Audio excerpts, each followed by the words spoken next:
చెప్పండి మన కొత్త అధ్యక్షుడు చంద్రరావు గారు ఆయన సో ఒక డమ్మీ క్యాండిడేట్ అయ్యారు. ఇప్పుడు బీజేపీ పార్టీ అధికారంలో కావాలంటే స్ట్రాంగ్ బలమైన క్యాండిడేట్ కావాలి. సో సౌమ్యని డమ్మీ క్యాండిడేట్ ఎందుకు నిలబెట్టి ఈరోజు కూడా అంటారు. మీరు ఇప్పుడు అన్న మాటని మీరు ఒక వ్యక్తిని అన్నాను మీరు అనుకుంటున్నారు, కానీ మీరు మొత్తం భారతీయ జనతా పార్టీ కార్యకర్తలను అంటున్నారు. లక్షల మంది కార్యకర్తలను ఆ మాట అని మీరు అవమానిస్తున్నారు. సో దయచేసి నేను మీడియాకి చెప్పదలుచుకుంది ఏంటి అంటే, మా దాంట్లో డమ్మీ క్యాండిడేట్స్ ఉండరు. దేశం కోసం ధర్మం కోసం వాళ్ళ తన్మన్ అర్పించే నాయకులే ఉంటారు ఇక్కడ. వాళ్ళకున్న కమిట్మెంట్ ని చూసే వాళ్లకు పదవి అనుకుంటారు, కానీ అది పదవి కాదు, బాధ్యతని కేంద్రం సీనియర్ నేతలు ఇస్తారు. సో దయచేసి ఇంకోసారి ఎప్పుడు కూడా మీడియా మిత్రులందరికీ కొందరు ఎవరైనా భారతీయ జనతా పార్టీ వ్యతిరేకులందరూ కూడా ఎప్పుడు కూడా ఇంకోసారి ఈ పదం వాడొద్దు అని నేను సవినయంగా కోరుకుంటున్నాను. మేము ఒక వ్యవస్థ లాగా, ఒక కుటుంబం లాగా కలిసి పనిచేస్తాం. సో మీరు ఒక మాట అన్నారు అంటే, మీరు మా కుటుంబ సభ్యుల్లో మా కుటుంబ పెద్దని అన్నట్టే. ఇప్పుడు ఎట్లయితే తండ్రి ఈ కుటుంబానికి హెడ్ ఆఫ్ ద ఫ్యామిలీ అని చెప్తారో, అట్లా రాష్ట్ర అధ్యక్షుడు అంటే మాకు తండ్రి స్థానంలో ఉన్నట్టు. మేమందరం వారి ఆజ్ఞను పాటిస్తుంటాం. మీరు ఇట్లాంటి మాటలు, అన్పార్లమెంట్ మాటలు మాట్లాడడం వల్ల మా మనోభావం దెబ్బతింటున్నాయి. దానివల్ల ఒక గొప్ప పార్టీ అయిన భారతీయ జనతా పార్టీకి మీరు నష్టం చేసిన వారు అవుతారు. దీన్ని బట్టి మీరు ధర్మద్రోహుల కింద, దేశద్రోహుల కింద పరిగణించాల్సిన పరిస్థితి మీ మీద వస్తుంది. కాబట్టి దయచేసి ఇంకెప్పుడు కూడా ఆ పదం వాడొద్దు అని నేను అందరినీ కోరుకుంటున్నాను. ఏఐసీసీ అధ్యక్షతన ఒక మీటింగ్ ఏర్పాటు చేసిన సమావేశం గ్రామస్థాయి అధ్యక్షులందరూ తెలుసు. నేను ఏం చెప్తుంటే 11 ఏళ్ల అసలు బీజేపీ తెలంగాణ ఏం చేసిందని చెప్పి క్వశ్చన్ చేస్తాం. ఏం చేసింది అది అన్నది కాంగ్రెస్. అదే అంటున్నా. అదే అసలు అడిగే నైతిక విలువ, నైతిక అర్హత లేని కాంగ్రెస్ పార్టీ 11 ఏళ్లలో బీజేపీ ఏం చేసింది అని అడుగుతున్నావు. ఒకటి చిన్న ఎగ్జాంపుల్ చెప్తాండి. ఆర్టికల్ 370ని అట్లా పెట్టి అక్కడ టెర్రరిస్టులను పెంచి పెద్ద చేసింది ఎవరు? కాంగ్రెస్ కాదా? జమ్మూ కాశ్మీర్ లో పాకిస్తాన్ పిఓకేను ఆక్యుపై చేసింది. కాశ్మీర్ లో కొంత భూభాగాన్ని ఆక్యుపై చేసినప్పుడు చేతగాని చావచొచ్చిన ప్రభుత్వం ఉన్నది ఎవరిది? కాంగ్రెస్ ది కాదా? అక్సాయ్ చిన్ అని చెప్పేసి చైనా మన భూభాగాన్ని కొంత తీసుకున్నది. అప్పుడు ఆ అధికారంలో ఉన్నది ఎవరు? చేతగాని చావచొచ్చిన కాంగ్రెస్ కాదా? అట్లాంటి కాంగ్రెస్ 2611లో తాజ్ అప్పుడు 200 దాకా విదేశీయులు, మన దేశీయులు కలిపి 200 మంది సివిలియన్స్ అన్ఆర్మ్డ్, అంటే ఎలాంటి వెపన్స్ లేని వాళ్ళు 200 మంది అజ్మల్ కసాబ్ వాళ్ళ గ్యాంగ్ చంపినప్పుడు ఈ కాంగ్రెస్ ఏం చేసింది? చేతగాని చావచొచ్చిన కాంగ్రెస్ ఏం చేయలేకపోయింది. అదే భారతీయ జనతా పార్టీ 26 మంది సివిలియన్స్, అంటే ఎట్లాంటి ఆయుధాలు లేని, క్యారీ చేయని సివిలియన్స్ టూరిజం కోసం అని వెకేషన్ కి వాళ్ళ ఫ్యామిలీతో వెళ్తే 26 మందిని చంపినందుకు ఆపరేషన్ సింధూర్ తీసుకొచ్చింది భారతీయ జనతా పార్టీ. దేశాన్ని విడదీయాలని కాంగ్రెస్ చూసి ఆర్టికల్ 317 పెడితే ఆర్టికల్ 317 రిపీల్ చేసింది భారతీయ జనతా పార్టీ. చైనాకు అమ్ముడుపోయే కాంగ్రెస్ పార్టీ భారతీయ జనతా పార్టీని అడుగుతుందా? భారతీయ జనతా పార్టీ వచ్చినాక చైనా ఇప్పుడు దాని తోక ముడుచుకొని ఉంటుంది. భారతీయ జనతా పార్టీ వచ్చిన తర్వాత ఆపరేషన్ సింధూర్ ద్వారా మనం ఒక మెసేజ్ ఇచ్చినాం ప్రపంచానికి. ఏమని? భారతదేశం జోలికి వస్తే ఊరుకునేది లేదు, ఈ నాగరికత కోసం నిలబడేది భారతీయ జనతా పార్టీ అని ఒక క్లియర్ మెసేజ్ ఇచ్చింది. హిందువుల కోసం ఎప్పుడు కూడా కాంగ్రెస్ పార్టీ ఆలోచించలేదు. హిందువులను కుల, ప్రాంత, భాష ఆధారంగా విడదీసిన కాంగ్రెస్ ఈ రోజు భారతీయ జనతా పార్టీని అడిగే నైతిక అర్హత లేని కాంగ్రెస్ ఒక కుటుంబ పార్టీ. అందులో ఒక విదేశీ మహిళ అయిన ఇటలీ మాతకు ఊడిగం చేసే కాంగ్రెస్ కార్యకర్తలందరూ ధర్మద్రోహులు, దేశద్రోహులు. వాళ్ళందరికి గతి లేక ఆ పార్టీలు ఉంటున్నారు. కానీ ఒక్కసారి వాళ్ళు ధైర్యం తెచ్చుకొని మీరు ధర్మం కోసం నిలబడితే మీకున్న ఆప్షన్ భారతీయ జనతా పార్టీ.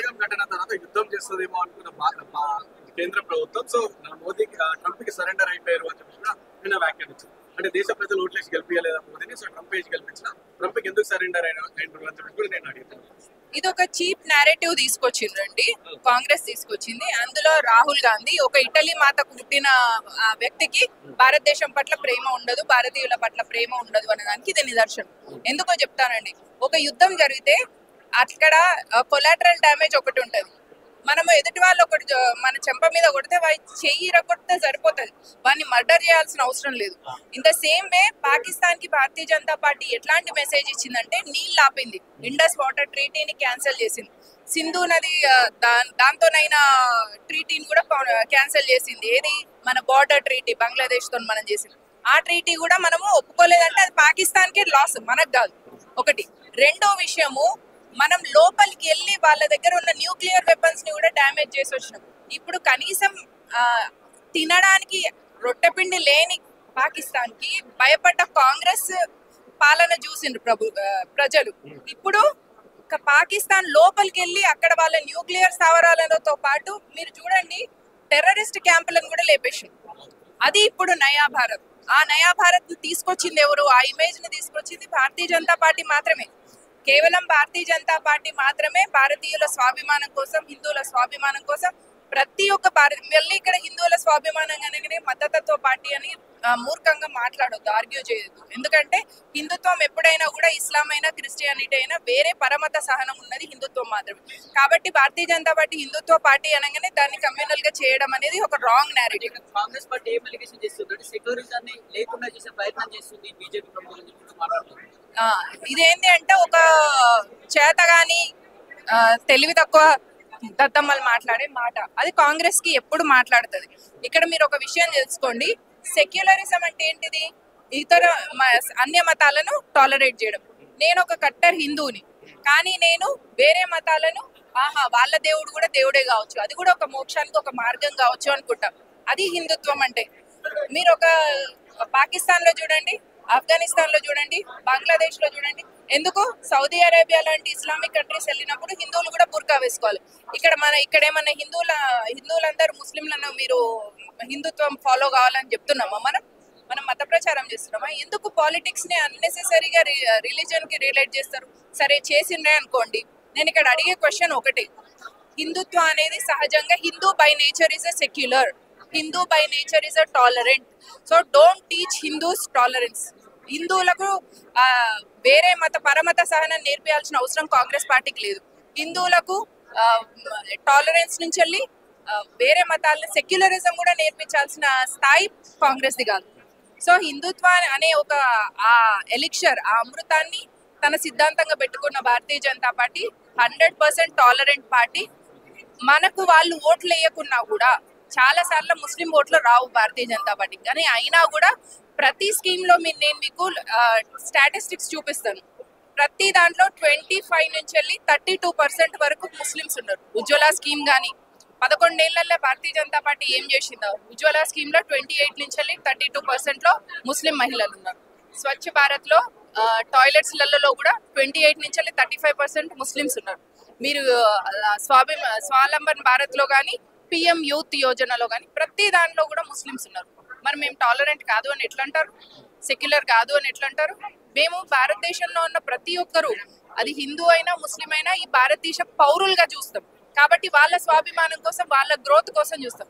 వాళ్ళు మనల్ని యాక్సెప్ట్ చేయకపోవడం అనేది వేరే విషయం, సెకండరీ విషయం.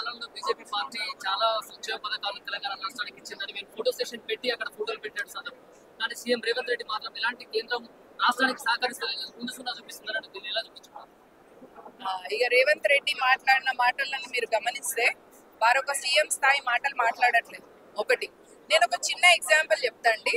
రేవంత్ రెడ్డి గారు మన రాష్ట్రానికి ముఖ్యమంత్రిగా, అది ఏ పార్టీ అయినా కూడా మనం యాక్సెప్ట్ చేస్తాం. ఒక చిన్న ఎగ్జాంపుల్ గా తన పరువు తను ఎట్లా తీసుకుంటారని, మొన్న అవార్డ్ ఫంక్షన్ కి వెళ్ళిండ్రు, ఫిలిమ్స్ అవార్డ్ ఫంక్షన్. అక్కడ అల్లు అర్జున్ గారికి ఇవ్వడానికి వెళ్ళిండ్రు. ఆయన మీద కేసు అయింది. అక్కడ ఆ స్టేజ్ మీద ఆ 30 seconds బిట్ చూడండి, ప్రతి తెలంగాణ వ్యక్తి కూడా అవమానంగా ఫీల్ అవుతారు. ఎందుకంటే ఎవరు కూడా అల్లు అర్జున్ ని ఓన్ చేసుకోరు. ఎవరైనా ఈ రాష్ట్రానికి ముఖ్యమంత్రి ఎవరో వాళ్ళను ఓన్ చేసుకునే ప్రయత్నం చేస్తారు. కానీ రేవంత్ రెడ్డి ఆ స్థాయిలో ఉన్న స్థాయికి తగ్గట్టుగా ఉండలేరు అనేది మాత్రం తెలుసుకోవాల్సిన విషయం. రాజా సింగ్ గారు ఒక కట్టర్ హిందుత్వవాది. వారు వేరే పార్టీలోకి వెళ్ళినా ఏ చోట ఆయన ఇమ్మడలేరు. ఆయన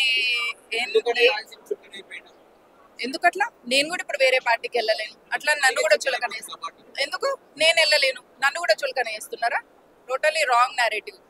మేమేంటిది అంటే, రాజా సింగ్ గారు ఇప్పుడు ఇల్లు అలిగి అలిగి వెళ్ళిపోతారు చూసిండ్రా, ఇంట్లో కొడుకు అలిగి వెళ్ళిపోయినట్టు వెళ్ళిపోయిండు, ఎట్లయినా మళ్ళీ ఆయన వస్తాడు. మీకు వెళ్ళిపోయింది కదా అని మీరు మజా వేసుకుంటున్నట్టున్నారు, మీకు మజా వస్తున్నట్టున్నది. మీ మజా కొద్ది రోజులే, ఆ తర్వాత ఎట్లయినా ఆయన మళ్ళీ వాపస్ మా దగ్గరికి వస్తారు. శివసేనలోకి వెళ్ళబోతున్నా చెప్పిన ప్రచారం జరుగుతుంది. శివసేన అయితే ఏంటి, భారతీయ జనతా పార్టీ అయితే ఏంటంటే ఈ రెండు అవన్నీ హిందూ ధర్మం కోసం పనిచేసే పార్టీలు.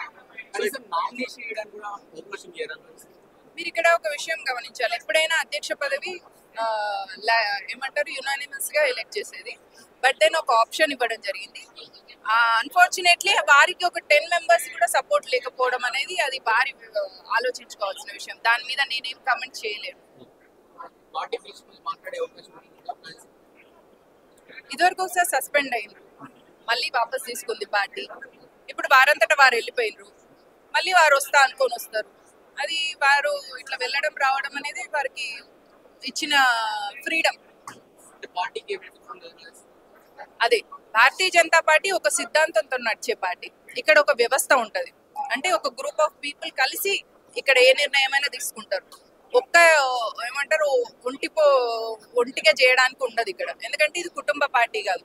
ఇటలీ మాత రేవంత్ రెడ్డిని సీఎం గా డిసైడ్ చేస్తే రేవంత్ రెడ్డి సీఎం అయిపోయినట్టు, కేసీఆర్ గారు తన కొడుకుని నెక్స్ట్ అధ్యక్షుడిగా డిక్లేర్ చేస్తే వాళ్ళ కొడుకు అయినట్టు. ఇట్లా ఇక్కడ పార్టీలో ఫ్యామిలీ పార్టీ కాదు, ఇక్కడ ఒక వ్యవస్థ ఉంటది. ఆ వ్యవస్థ అంతా కూడా ఎక్కడ కూడా కార్యకర్తలకు ఎట్లాంటి డ్యామేజ్ కావద్దు అన్న ఉద్దేశంతో ఏదైనా ఒక నిర్ణయం తీసుకున్నాము అంటే అందరికి సమిష్టిగా తీసుకుంటారు. కాబట్టి మీరు ఎవరు వెళ్ళినా ఎవరు ఉన్నా భారతీయ జనతా పార్టీకి ఎట్లాంటి నష్టం ఉండదు. ఎందుకంటే మోదీని మీరు చూస్తున్నారు, ఒక ఇంటర్నేషనల్ ఫిగర్ గా ఆయన ఉన్నారు. అది భారతీయ జనతా పార్టీ సిద్ధాంతానికి ఉన్న ఎఫెక్ట్, వ్యవస్థకున్న కమిట్మెంట్. రానున్న రోజుల్లో జూబ్లీహిల్స్ లో జరగబోయే ఎన్నికల్లో బీజేపీ పంతా ఏ విధంగా ఉండబోతుంది? మీ యొక్క నూతనంగా ఎన్నికైనటువంటి రామచంద్ర గారి కార్యాచరణ ఏ విధంగా?